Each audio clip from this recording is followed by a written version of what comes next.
I had always been the quiet one in our family, the listener, the fixer, the one who stepped back so others could shine. Growing up, my sister was the star. She spoke louder, dreamed bigger, demanded more, and somehow the world always bent to meet her. I learned early that love, in our house, was measured by how much you were willing to give up. And I gave. I gave time, patience, forgiveness, and eventually, trust. That night, I was sitting alone in my apartment, the kind of silence that hums instead of comforts. My phone lay beside me, screen dark, bank app still open from earlier. I had been budgeting, planning, trying to stretch my savings into something that resembled a future. Rent. Groceries. A small emergency fund. Nothing glamorous. Just stability, something I had built with discipline and sleepless nights. The phone rang at 11:47 p.m.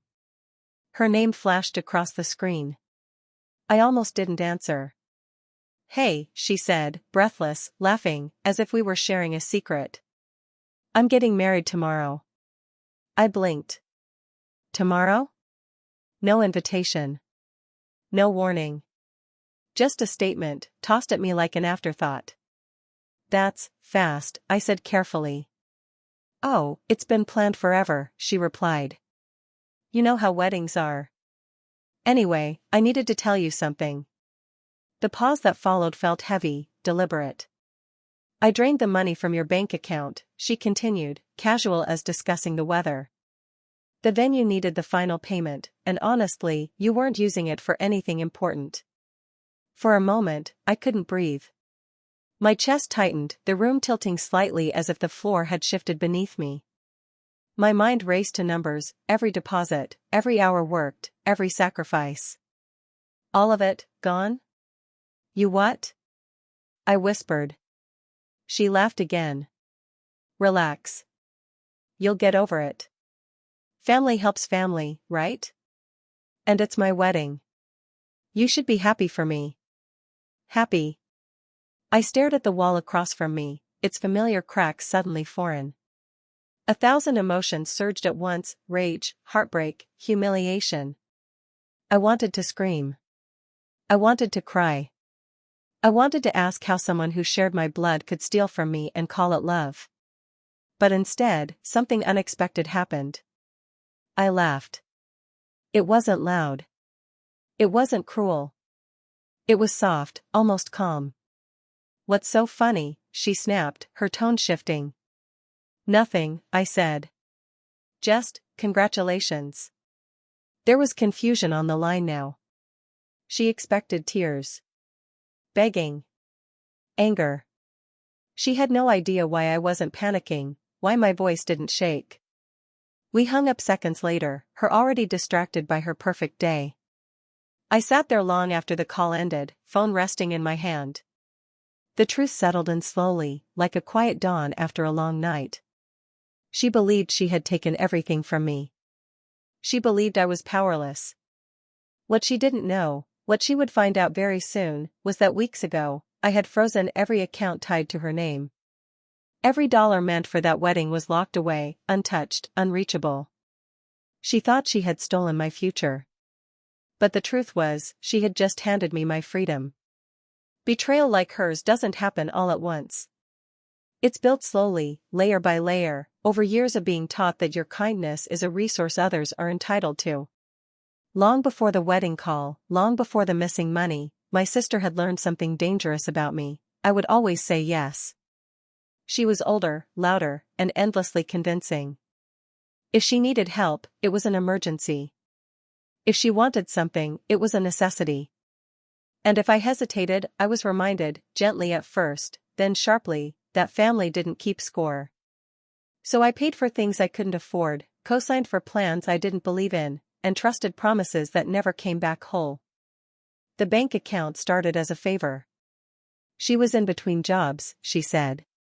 Needed a safe place to park money temporarily. Just until things settle, she promised, smiling the way she always did when she wanted something. I told myself it was harmless. After all, she was my sister. What could go wrong? Everything. Slowly, my balance stopped feeling like mine. Withdrawals appeared I didn't remember making. Transfers I hadn't approved. When I asked, she always had an explanation. I'll put it back next week. It's just a loan. Don't be dramatic. And every time, I swallowed the discomfort, afraid that setting boundaries would somehow make me selfish. Meanwhile, my own life stayed small. I skipped trips, postponed dreams, said no to opportunities because I was busy fixing messes that weren't mine. I told myself that loyalty would be rewarded eventually. That one day she'd look at me and see how much I'd done. But gratitude never came. Only expectation. The moment everything changed wasn't loud or dramatic. It happened quietly, one afternoon at the bank, when I sat across from a woman who looked me in the eye and said, "You should protect yourself." No accusation. No judgment. Just truth. That night, I went home and stared at my ceiling for hours. I replayed every time I'd been guilted into giving. Every warning I ignored. Every instinct I silenced. For the first time, I asked myself a question I'd never dared to before. What if I chose me? The next weeks were careful and silent. I didn't confront her. I didn't announce anything. I simply took control. I removed access, froze linked funds, and documented everything. Each click felt terrifying and empowering all at once. I half expected guilt to swallow me whole. It didn't. Instead, I felt lighter.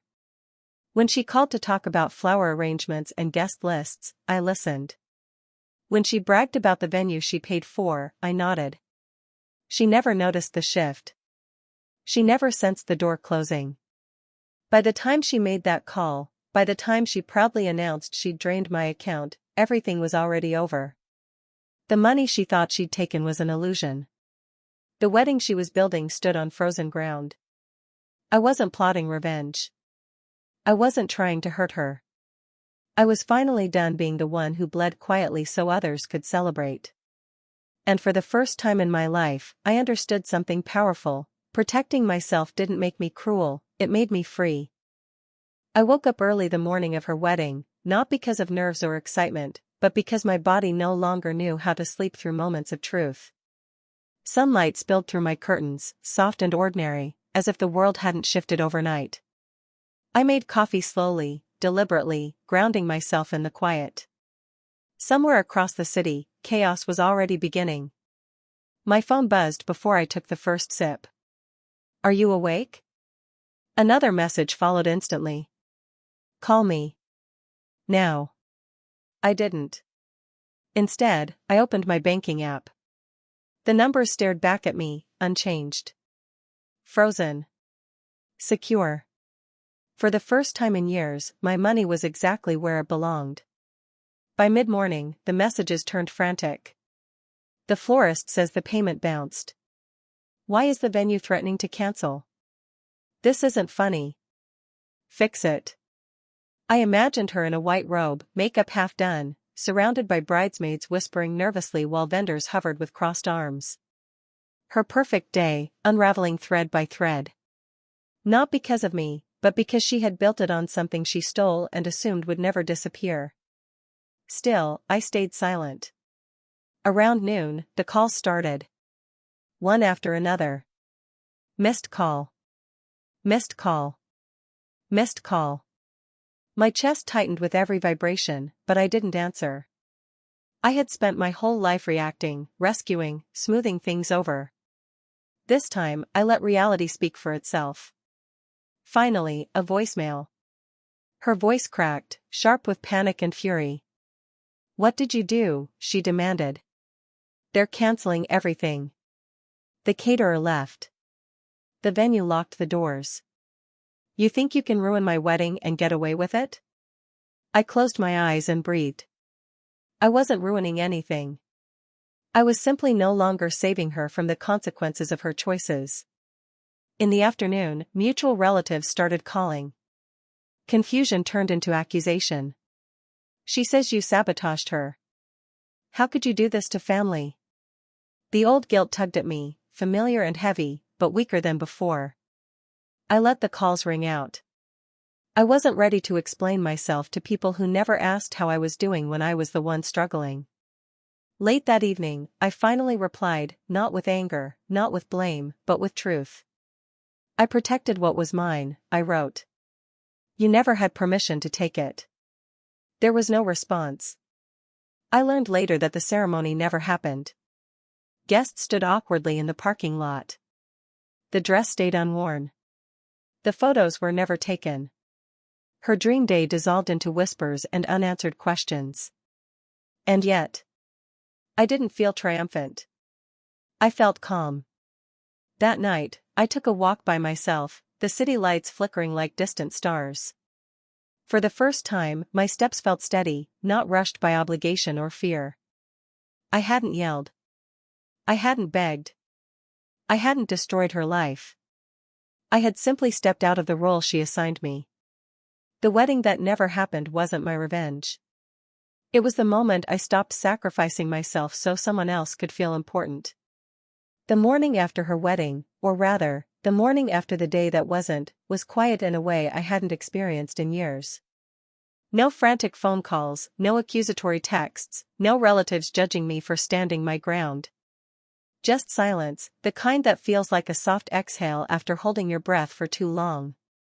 I sat at my kitchen table, sipping tea, and for the first time in forever, allowed myself to reflect, not on her betrayal, not on the money she had taken, but on me. On how I had spent years bending, stretching, and shrinking myself to fit into a world where my value was measured by how much I gave away.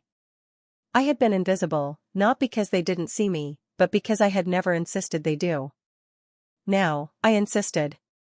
I thought about the long nights I'd spent worrying about her happiness, the moments I skipped my own dreams to cover hers, and the countless times I swallowed my pride and my needs.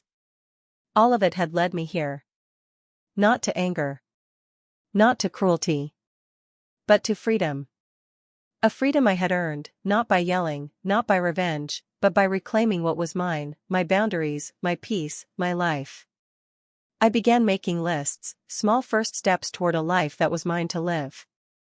Trips I had postponed. Classes I wanted to take. Savings I wanted to grow, not for anyone else, not to prop up anyone's dreams or mistakes, but for me. Every plan felt like a brick laid in the foundation of a new identity, one that didn't depend on her or anyone else ever again. The texts from her continued, desperate, angry, pleading, but I didn't respond. Each one was a reminder of a life I had finally left behind. And each reminder was oddly comforting. It proved that the power had shifted, quietly but irrevocably. She had assumed control over me, over my resources, over my willingness to forgive and forget without question. But she had never accounted for the quiet strength that grows in someone who finally says, no more. I thought about family gatherings I had once dreaded, the holidays I had spent apologizing for existing.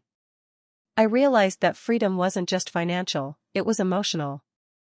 I could show up in the world fully, unapologetically, without fear that someone else's happiness depended on my suffering. That evening, I walked through the park near my apartment. The sky was painted with shades of violet and gold, a quiet reminder that beauty exists even after chaos. And for the first time in a long time, I felt the weight lift from my chest. It wasn't joy, exactly, it was something deeper, steadier. It was the satisfaction of knowing that I had finally chosen myself. I didn't need to tell anyone about the frozen wedding funds.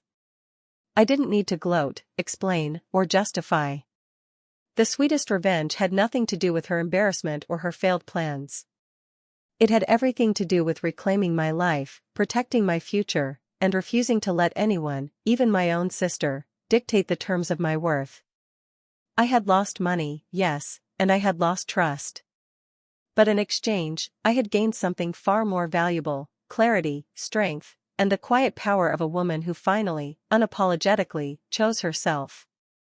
As I closed my eyes that night, the city humming softly around me, I smiled. For the first time I was enough. And that, more than any frozen bank account or cancelled wedding, was my ultimate victory.